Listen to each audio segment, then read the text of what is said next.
Hello, in today's video we're going to be covering part 2 of section 5.2 on properties of rational exponents and radicals. We've previously covered a lot of properties of rational exponents. I'd like you to go ahead and take a moment, pause the video, and try these 6 questions on your own, recalling what we covered in our last video.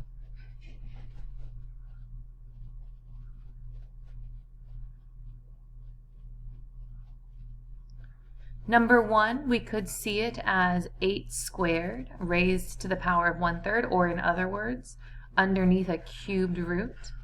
You do have the option of doing the cube root first and saving the squared for later. So that's exactly what I'm going to do, because I know that the cubed root of 8 is 2. So this just becomes 2 squared, which is 4. Number 2, when we're multiplying the same base, we just add the exponent. So this would be 3/4 plus 1/2. When we get a common denominator and add those exponents, they would add to 5/4. And that does not simplify any further, so we can leave it just like that. Number 3, this 1/3 does go to the numerator and the denominator separately. So we can write it as the cubed root of 64 over the cubed root of 125. Power of 1/3 just means cubed root, and I put it on top and bottom. 4 to the 3rd power gives us 64, so the cubed root of 64 is 4. 5 times 5 times 5 is 125, so the cubed root of 125 is 5, and we can leave it just like that. Here in 4, I have the same exponent, so what I can do is kind of that reverse product property, where I take the exponent of 4 and put it on the product of 2 times 6. And then all of that is being raised to the power of -1/4. So an exponent on an exponent means I multiply. 4 times -1/4 is going to be just -1. I can multiply inside my parentheses to get 12 to the power of -1. And the negative exponent tells us that the 12 belongs in the denominator. So this simplifies to 1/12. Now in number 5, we cannot do that because the bases are not the same. The 3 and 5 are different, as are the exponents. So I cannot combine those two. The only option I have here is to take that 6 and apply it to both parts inside the parentheses. The only reason I can do this is because we are multiplying. We could not do this if it were addition or subtraction. So what I have is 3 to the 2/3, and I'm raising that to the power of 6, times 5 to the 1/4 raised to the power of 6. Exponent on an exponent means we multiply. So I end up with 3 to the power of 12/3 times 5 to the power of 6/4. And those both reduce down to 3 to the power of 4 times 5 to the power of 3/2. And we can leave it just like that. Last, if we have division, that means we subtract our exponents. So this is a 1, and if I cross out all of the 4's on the bottom, that means I'm crossing out half of a 4 on the top. So that becomes 4 to the power of 1/2 in the numerator, and in the denominator everything canceled. Now we do need to think about the fact that 4 to the 1/2 does mean square root. So this is the second root of 4. The number 2 to the 2nd power gives us 4, so 2 is the square root of 4. In today's lesson, we're going to go one step further with our simplifying, and we are going to rationalize denominators. Now what that means is that we need to get rid of any radicals in the denominators of our fractions. I do see in number 1 that I can reduce the 4 and the 2. The only reason I can reduce is because the denominator is all multiplication. There's no addition or subtraction. So I'm going to go ahead and start with that. Dividing by 2, I end up with negative. On top I have a 2, and on bottom I have 1 times the square root of 3. Now what we want is to get rid of that radical in the denominator. In order to do that, I'm going to multiply by something that allows that 3 to pair up and come out of the radical. Since this is a square root, I need 2 of the same number. Since I already have one 3, I need another 3. So I'm going to multiply by the square root of 3. When I do that, since the radicals have the same index, square root and square root, I can multiply and I get the square root of 3 times 3. or 9, which is just 3. So I was able to get rid of that radical in the denominator, and this is fine as long as whatever I do to the bottom, I also do to the top. So on top, I'm going to keep that negative with the 2, and then multiply by my square root of 3. So on top, negative 2 times the square root of 3. So my final fraction is negative 2 times the square root of 3 over 3. Number 2, I see a square root of 3 in the denominator. The 4 doesn't have anything to reduce with out front of my radical in the denominator. And the 5 and the 3 both underneath will not reduce. They don't have any common factors. So I'm going to jump straight to rationalizing. I have a square root and underneath is a 3. So I want another 3 in order for that 3 to pair up. So when I multiply, I get the square root of 9. Square root of 9 is just 3, and this is perfectly okay to do as long as we also multiply the numerator. When we're multiplying, I have 4 times the square root of 5 times the square root of 3. I can only multiply what's underneath the radical because they have the same radical. So the 4 stays out front, and then underneath the radical, I have 5 times 3, or 4 times the square root of 15.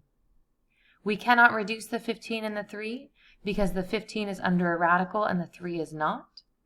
The only thing we could consider reducing is the 4 and the 3, but there are no common factors, so we cannot reduce. Number 3. First thing I see is that I can reduce the 4 and the 2 down to 2 and 1. So I have 2 times the square root of 16 all over 1 times the square root of 12. I also notice that the square root of 16 is 4. So I'm going to go ahead and simplify the square root of 16 down to just 4 all over square root of 12. So what I have now is 8 over the square root of 12. I need to rationalize the denominator. I have a 12, which means I want a second 12. Now that's one option, but if we factor this down, I'm going to go ahead and break the 12 down into its factors of 2 times 2 times 3. And on top is just an 8. So I see a pair of 2's already, so the 2's are already pairing up, which means the only thing I'm missing is another 3 to pair up with this 3 here. So instead of multiplying by a whole nother 12, I'm just going to multiply by the one number I'm missing, which is another 3. So on the top, I have the number 8 times the square root of 3, and on the bottom, I'm multiplying by a square root of 3, which is the square root now of 12 times 3, or 36. If you want to keep it factored, you may, or you can go ahead and just multiply to get 36, and we know that the square root of 36 is 6. So 8 times the square root of 3 over 6. Now I consider everything that's outside of a radical. If I can reduce that, I do. And sure enough, 8 and 6 both divide by 2 to give me 4 and 3. So 4 times the square root of 3 over 3. I cannot reduce any more because the 3 is under a radical in the numerator, and in the denominator it's not. So I cannot reduce those. So this is as far as we can go. Go ahead and pause the video and see if you can finish 4, 5, and 6 on your own.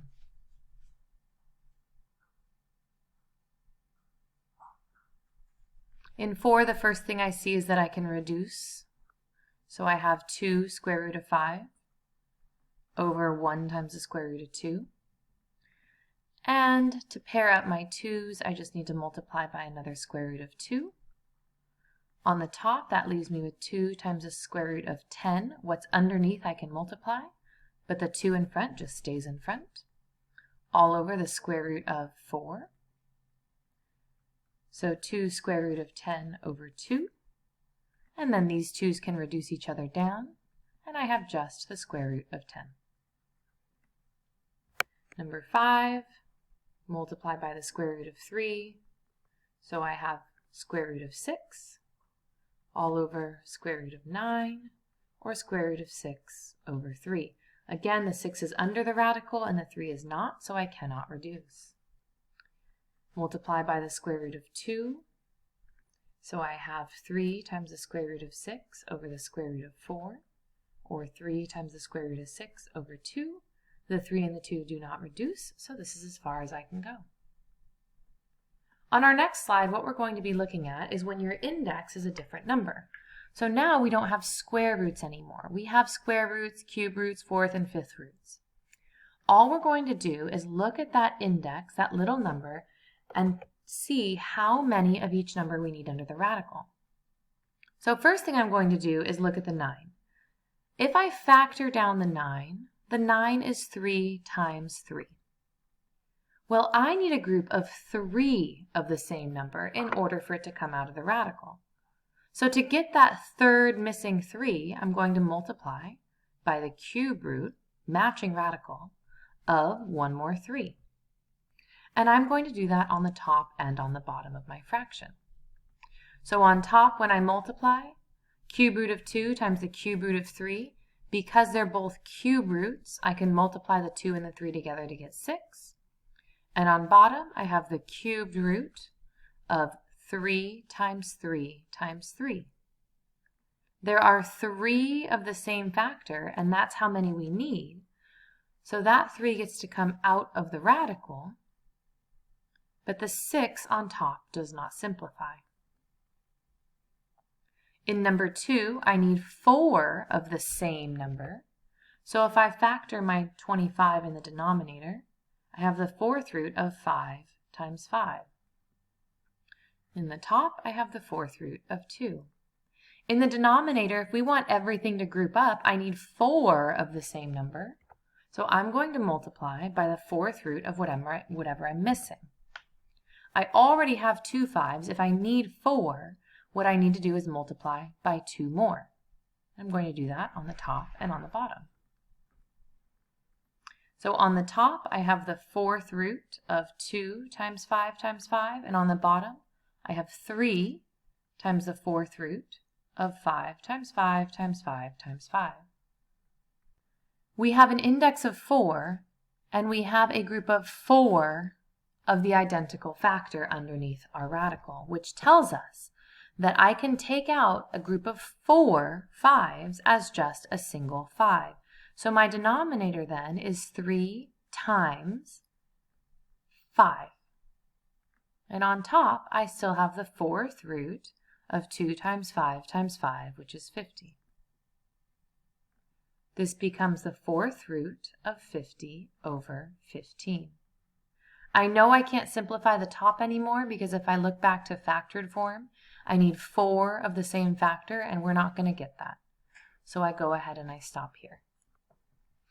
In number 3, I only have a 2 in the denominator, but I need a group of 5 2s. So I need to multiply by all the missing 2s. Well, that would be 4 more. 1, 2, 3, 4. And I'm going to do that on top as well. So when I do that on top, I have a 5 out front times the fifth root of 5 times 2 times 2 times 2 times 2. In the denominator, I have 4 times the fifth root of 2 times 2 times 2 times 2 times 2. Now I have a group of 5 of the same factor. So in the denominator, because we're looking for a fifth root, all 5 of those 2's can pair up and give us 4 times 2. In the numerator, we do need to multiply that out. 5 times the fifth root of 5 times 2 times 2 times 2 times 2, which is 80. So the only thing I can do to simplify this is multiply the 4 and the 2 in the denominator to get 8. All right, go ahead and pause the video and try 4, 5, and 6 on your own.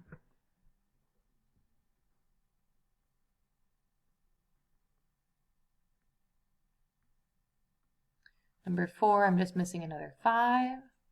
So this would end up being square root of 15 over 25.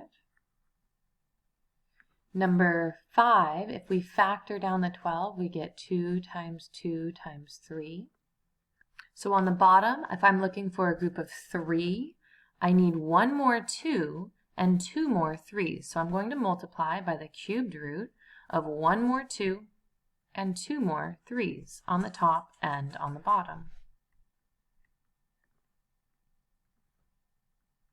So on top, I have 5 times the cubed root of 7 times 2 times 3 times 3. And on bottom, I have 4 times the cubed root of 2 times 2 times 2. I have 3 2's, and 3 times 3 times 3.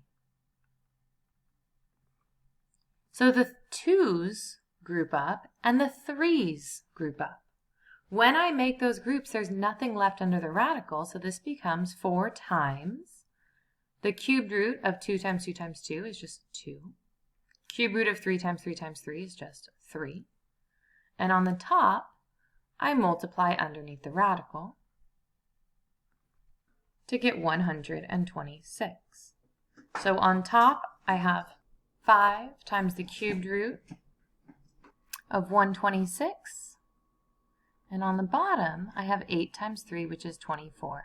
I cannot reduce the 5 and the 24, so we leave it just like this. For number 6, 10 is 2 times 5. We have a square root, which means I need to multiply so that I have a second 2 and a second 5. On the top, I'm going to multiply by another 2 and another 5. You might want to see right now, though, that the square root of 25 is just the number 5. So when I multiply across on the top, I have 5 times the square root of 2 times 5, which is 10. And in the denominator, I have 2 times the square root.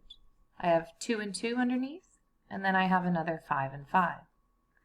Square root means we're just looking for pairs or groups of 2. So in the denominator, I have 2 times.